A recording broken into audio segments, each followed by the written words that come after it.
BJP headquarter में पहुंचे हैं नवजोत सिंह सिद्धू, जो कह रहे थे कुछ देर पहले कैमरे पर कि मैं लड़ूंगा तो अमृतसर से, वरना कहीं और से नहीं।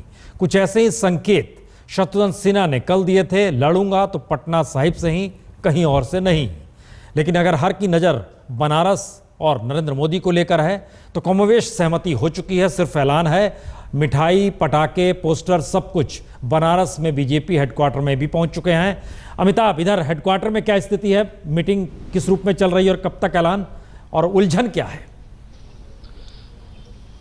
अब उलझन की संभावना नहीं रही प्रसून, क्योंकि कल देर रात तक जो बैठकें चली हैं 3 दिन से नरेंद्र मोदी दिल्ली में, और सुबह जो संसदीय बोर्ड की बैठक हुई है 2 घंटे चली है, उसमें जितने विवादित मुद्दे थे उन पे लगता है उन सब से उनको सुलझा लिया गया है। तभी तो अब ये संकेत आने लगे हैं कि अब से थोड़ी देर के बाद जब 4 बजे दोबारा चुनाव समिति बैठी है, सूर्यास्त के बाद हो सकता है कि एक नए सूची का ऐलान हो और उत्तर प्रदेश की कम से कम 80% सीटों का ऐलान संभव है, जिसमें राजनाथ सिंह भी होंगे, नरेंद्र मोदी भी होंगे और मुरली मनोहर जोशी भी होंगे। तो अब लगता है काउंटडाउन शुरू हो गया है प्रसून, अब इंतजार की घड़ियां बाकी हैं। बनारस के पंडितों का कहना है गोधूली वेला में ऐलान होता तो मजा आ जाता। क्या यही है स्थिति वाराणसी में? चूंकि हमारे संवाददाता रोहित मौजूद हैं। रोहित, धीरे धीरे घड़ी की टिक टिक आगे बढ़ रही है, ऐलान का इंतजार वहां किस बेसब्री से है?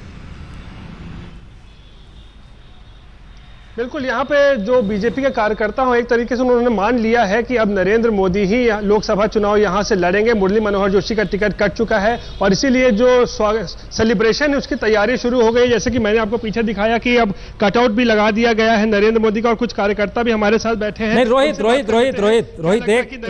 रोहित, एक सवाल हमको लगता है हमारा भी ले लीजिए, तब आप पूछिएगा। हमने देखा जो गीत गा रहे थे उन्होंने प्रधानमंत्री बना दिया था नरेंद्र मोदी को, अभी तो उम्मीदवार बने हैं और बनारस की स्थिति बहुत बिगड़ी हुई है। वहाँ की सड़कों से गुजरिए, गलियों से गुजरिए, कहीं गुजरिए। ये क्या मान रहे हैं कि मोदी लड़ेंगे तो क्या होगा? हर हर गंगे टाइप, हर घर घर मोदी का नारा सुनी चुके हैं, होगा क्या वहाँ पर? बिल्कुल बिल्कुल, देखिए जो बनारस के लोगों की शिकायत रही है कि मुरली मनोहर जोशी जब सांसद रहे 5 साल से कुछ किया नहीं है, यहाँ के सड़कों के लिए बहुत अव्यवस्था रही है। तो अब नरेंद्र मोदी जहाँ से अगर चुनाव लड़ते हैं, प्रधानमंत्री बनते हैं, तो क्या आप लोगों की उम्मीद है उनसे, क्या करेंगे? ऐसा नहीं है कि डॉक्टर मुरली मनोहर जोशी ने वाराणसी के लिए कुछ नहीं किया। जोशी जी केवल बनारस के नेता नहीं बल्कि अंतर्राष्ट्रीय स्तर के नेता हैं। उन्होंने वाराणसी के लिए बहुत कुछ किया और संसद में बनारस से संबंधित विषयों पर बराबर अपने मुद्दे से क्या उम्मीदें रहेंगी? अब जो भी यहाँ का कैंडिडेट होगा, जोशी हो, मोदी हो, जो भी कैंडिडेट होगा, निश्चित तौर पे हमारी उम्मीदें होंगी कि बनारस को बेहतर से बेहतर बनाया जाए। आप बताइए, मोदी कैंडिडेट होते हैं, आपकी क्या उम्मीदें होंगी मोदी से? मोदी अगर यहाँ कैंडिडेट होते हैं तो आप ये मानिए कि पूरे पूर्वांचल का विकास होगा, इस एरिया से लेके बिहार तक का विकास होगा। यहाँ नए कल कारखाने आएंगे, यहाँ पावर स्टेशन लगाए जाएंगे। मोदी से बहुत लोगों को उम्मीद है और डॉक्टर साहब ने भी बहुत काम किया है। हमारे पूरे 5 वर्ष में डॉक्टर साहब ने बहुत कार्य किया है, अपनी पूरी सांसद निधि लगाई है और हमारा भारतीय जनता पार्टी का कोई भी प्रत्याशी यहाँ हो, यहाँ कमल लड़ रहा है। एक मिनट रोहित, एक मिनट, हम आपको अब रोक रहे हैं। इस बात का जिक्र जो निकल पड़ा, अशोक सिंघल, आप लगातार बीजेपी को कवर करते रहे हैं। हमने एक नई चीज देख रहे हैं कि मोदी जाते हुए शख्स हैं बनारस से और मुरली मनोहर जोशी जाते हुए शख्स हैं। मोदी की एंट्री हो रही है, बावजूद इसके जो लोग हैं वो जोशी का गुणगान करने से चूक नहीं रहे हैं। वजह यही है कि कहीं बनारस को लेकर उठापटक अंदर में इतने लंबे वक्त तक जारी रही। बिल्कुल सही बात है। डॉक्टर जोशी के बारे में बेशक उनकी जो पर्सनैलिटी है उसको लेके कुछ क्रिटिक भी होंगे उनके, लेकिन डॉक्टर जोशी बहुत विद्वान आदमी माने जाते हैं, पार्टी में भी मानते हैं, दुश्मन भी मानते हैं उनके। और जोशी ये क्योंकि ये बीजेपी के सपोर्टर हैं प्रसून, एक सबसे बड़ी बात ये जो रोहित के साथ खड़े हैं ये बीजेपी के सपोर्टर हैं, तो वो जो डॉक्टर जोशी की मुखालफत नहीं करेंगे, नरेंद्र मोदी की तारीफ जरूर करेंगे, लेकिन डॉक्टर जोशी की मुखालफत नहीं करेंगे बेशक टिकट किसी को मिले, क्योंकि जो कार्यकर्ता लोग खड़े हैं ये बीजेपी के सपोर्टर हैं, जो कट्टर सपोर्टर माने जाते हैं और बीजेपी ऑफिस के बाहर खड़े हैं। तो जाहिर है कि वो टिकट किसी को मिले, लेकिन बीजेपी के समर्थक हैं, को फेस कोई भी क्यों ना हो।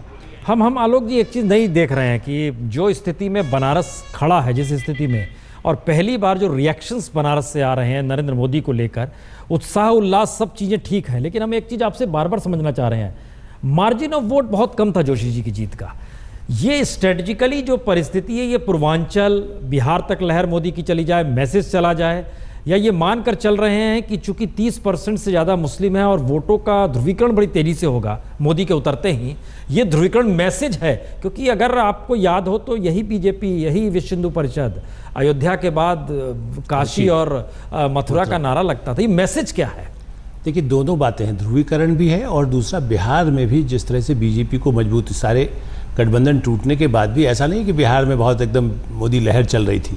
ऐसी स्थिति में इस पूरे क्षेत्र में, देखिए ये सही है, हमारे आपके आकलन कहें, रिपोर्टर्स कहें, लेकिन मोदी पिछले कई महीनों से, जैसा मैंने पहले भी कहा, कि वो इस पर होमवर्क कर रहे थे। अमित शाह तो भेजे गए, वो खुद भी अपना एक नक्शा बना के तैयारी कर रहे थे।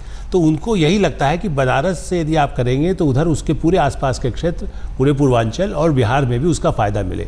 मोदी लहर लाने की कोशिश है, वो हमारे सर्वेस को भी, हमारे मतलब उन सर्वे जो रिपोर्टर्स भी कह रहे हैं कि साहब इतना कैसे ला सकते हैं, कई सर्वे आए उसमें 40 सीट बता रहे हैं, 35, कोई 45, पार्टी के लोग भी ज़्यादा नहीं मानते। मोदी यदि उसको यूपी में 50 सीट चाहते हैं, मोदी यदि बिहार में 20-25 सीट चाहते हैं, तो उसके लिए लहर के अलावा कुछ रहता नहीं है। तो लहर लाने के लिए मोदी वहाँ से खड़े होना चाहते हैं। अनूप, एक सवाल आप इससे पहले लगातार उठाते रहे हैं कि दरअसल हर पार्टी वहाँ पर 20 सीट के लिए लड़ाई लड़ रही है। हम दोबारा उसी सवाल पे आ रहे हैं कि बीजेपी अगर मोदी को यूपी में कैंडिडेट बना रही है तो क्या बीजेपी की लड़ाई 20 सीट की नहीं होगी और वो उससे आगे निकल जाएगी? क्योंकि इस रेंज में समाजवादी पार्टी, बीएसपी और कांग्रेस से तुलना में बीजेपी ही 10 सीट पर अटकी हुई है। तो ये लड़ाई बीजेपी के लिए 80 सीट की होगी, 40 सीट की होगी, 20 सीट की होगी, क्या होगी? देखिए प्रसून जी, मोदी को बनारस से लड़ने का मतलब कि बीजेपी अपनी लड़ाई 50 सीट की मान रही है। इसके पहले जब तक मोदी की उम्मीदवारी तय नहीं थी, हालांकि ये बहुत पहले से माना जा रहा था कि मोदी लखनऊ या बनारस से कहीं से लड़ सकते हैं, क्योंकि उत्तर प्रदेश में बीजेपी को सबसे ज़्यादा उम्मीदें हैं और दिल्ली का रास्ता उत्तर प्रदेश से होकर ही जाता है। तो इसलिए ये माना जरूर जा रहा था, लेकिन शायद तय नहीं था कि वो बनारस से लड़ेंगे। अब चूंकि वो बनारस से लड़ रहे हैं और पूर्वांचल में भारतीय जनता पार्टी की सबसे कम सीटें हैं, जहाँ की रामलहर में सबसे ज़्यादा सीटें थी, तो एक तो पूर्वांचल प्रभावित होगा, दूसरी बात कि बगल का इलाका बिहार है वो प्रभावित होगा, और साथ ही साथ पूरे देश में मैसेज देंगे वो। अयोध्या के बाद मथुरा काशी का जो नारा था वो एक तरह से फिर जीवंत होगा और ये मैसेज पूरे देश में जाएगा, और इसका फायदा मोदी को लगता है कि उन्हें पूरे उत्तर भारत में मिलेगा। यही वजह है कि बनारस की सीट उनके लिए चुनी गई है। दूसरी बात ये थी कि पिछले महीने जो है आरएसएस की बैठक हुई थी बनारस में, और उस बैठक में ये समीक्षा की गई कि जोशी जी चुनाव हार भी सकते हैं, इसलिए ये भी जरूरी था कि कोई कैंडिडेट लाया जाए और ऐसा कैंडिडेट लाया जाए जो पूरे उत्तर भारत में बीजेपी की लहर को तेज कर सके, और मोदी के सिवा दूसरा कोई हो नहीं सकता था। तो जाहिर सी बात है अब ये लड़ाई 50 सीट की हो गई है। प्रसून जी, गोपी, एक सवाल लोगों के जहन में होगा, चूंकि 2002 के दंगों का जिक्र तो आएगा ही जैसे ही बनारस या यूपी के हिस्से में, क्योंकि मुजफ्फरनगर यूपी बिहार ने परिस्थितियों को समझा है यहाँ की। हमारा सवाल अब या लोगों के जहन का ये सवाल होगा कि मोदी जब यूपी में एंट्री उनकी होगी पॉलिटिकल और राजनीतिक और उम्मीदवार के तौर पर, तो क्या गुजरात के जो मुस्लिम तबका है उसके भीतर जो सवाल हैं जिसको आप लगातार रिपोर्टिंग कर रही हैं, उनके सवाल यूपी के मुस्लिम समुदाय से जुड़ेंगे, या जिसका जिक्र सच्चर कमेटी को लेकर बिहार में मोदी कर गए कि देगा हमारे यहाँ का मुस्लिम समाज कॉम्पिटिवली ज़्यादा विकास उसका हुआ है, ये सारी चीज़ें प्रभावित करेंगी? आपको वहाँ से क्या लगता है, गुजरात से?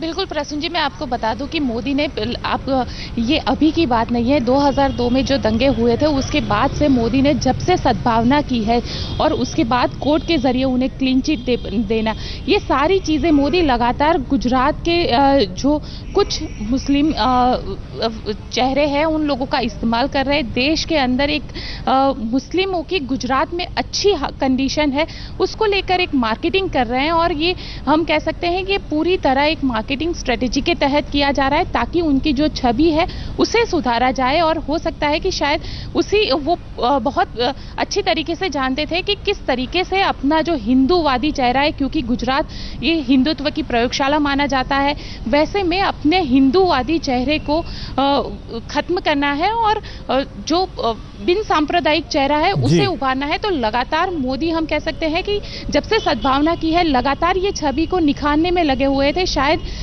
यही वजह है कि वो बार बार लोगों को, चाहे वो गुजरात के बाहर जितने भी मुस्लिम हैं, जितने भी लघुमती कौम के लोग हैं, उन लोगों में एक छवि छोड़ना चाहते हैं कि वो विकास पुरुष है, विकास के एजेंडे पे काम कर रहे हैं, यहाँ पे बहुत विकास हुआ है। तो यही एक बात है कि मोदी लगातार विकास को ऊपर लेने की कोशिश में लगे हुए हैं। अमिताभ, एक कमेंट हम आपसे चाहेंगे। आज सुबह संसदीय बोर्ड की भी बैठक हुई, क्या उसमें गुजरात की छवि, गुजरात का मुद्दा, नरेंद्र मोदी की अपनी परिस्थितियां, इन पर भी चर्चा हुई, या उस तरफ से आंख मूंद कर कहा गया कि अब तो प्रधानमंत्री बन रहे मोदी, अब हमें राजनीतिक परिस्थितियां ऐसे ठीक करनी है? क्या थी इंटरनली चर्चा, क्या हो रही होगी? देखिए, चर्चा का विषय वही था, जो विवादित मुद्दे जो पार्टी के हैं, जो पिछले हफ्ते 10 दिन से चल रहा है प्रसून, वही था। जहां तक मोदी के गुजरात की छवि की बात है, गुजरात के विकास की बात है, वो सब मुद्दे अब हाशिए पे चले गए हैं। वो मुद्दे उनके प्रधानमंत्री पद के उम्मीदवार बनने के बाद तमाम नेताओं ने हाशिए पर ही डाल दिए थे। अब वो चर्चाएं होंगी जब नतीजे आ जाएंगे। लेकिन संसदीय बोर्ड की बैठक में जो सुषमा लगातार श्रीरामुलु की बात कर रही है, जो जिन सीटों को लेकर जोशी और नरेंद्र मोदी में तनातनी हुई है, वाराणसी की सीट को लेकर, ये तमाम मुद्दे ऐसे थे जिनको लेकर यहाँ पर चर्चा हुई है संसदीय बोर्ड में। और उन मुद्दों को सुलझाने के बाद ही ये संकेत सामने आए कि आज ही ऐलान करना उत्तर प्रदेश का बेहतर होगा। और होली जो है, बुरा न मानो होली है, शायद किसके लिए बनेगी ये आप अंदाजा लगाना मुश्किल नहीं है। चलिए हम लौटते हैं आप लोग के पास। दर्शकों को एक चीज बतला दें कि दरअसल यूपी के विधानसभा चुनाव जो हुए थे, उसमें जहां पर 30% से ज्यादा अल्पसंख्यक समुदाय है, वहीं पर बीजेपी को सबसे ज्यादा सफलता मिली। कुल 73 सीटें, जहां पर 30% से ज्यादा है, और बीजेपी को वहां पर 17 सीटों पर जीत मिली और वोट का प्रतिशत 20 था। सीधे चलते हैं बीजेपी हेडक्वार्टर। आज ये तय कर सकती है, निर्णय कर सकती है कि जेटली साहब अमृतसर से चुनाव लड़ेंगे। मैं उनका स्वागत करता हूं, वो मेरे गुरु हैं, इसलिए मेरी कोई आपत्ति ही नहीं है। लेकिन मैं कहीं और से चुनाव नहीं लड़ूंगा, यह भी तय है। मैंने आज तक पार्टी से 3 चुनाव लड़ा हूं, कभी टिकट नहीं मांगा। कुछ और मांगने का भी सवाल ही नहीं पैदा होता, सौदेबाजी का सवाल ही नहीं पैदा होता, किंतु परंतु का सवाल पैदा नहीं होता, लेन देन का सवाल नहीं पैदा होता। मेरा रिश्ता भारतीय जनता पार्टी, अमृतसर और जेटली साहब से पवित्र है, और पवित्र रिश्ता न्यौछावर करना जानता है, बदले में कुछ मांगता नहीं है। इसलिए जो भी निर्णय होगा वो शिरोधारी होगा, लेकिन सिद्धू जिंदगी में न्यौछावर करेगा, कभी कुछ मांगेगा नहीं, और स्वागत करता रहेगा हर पार्टी के निर्णय का।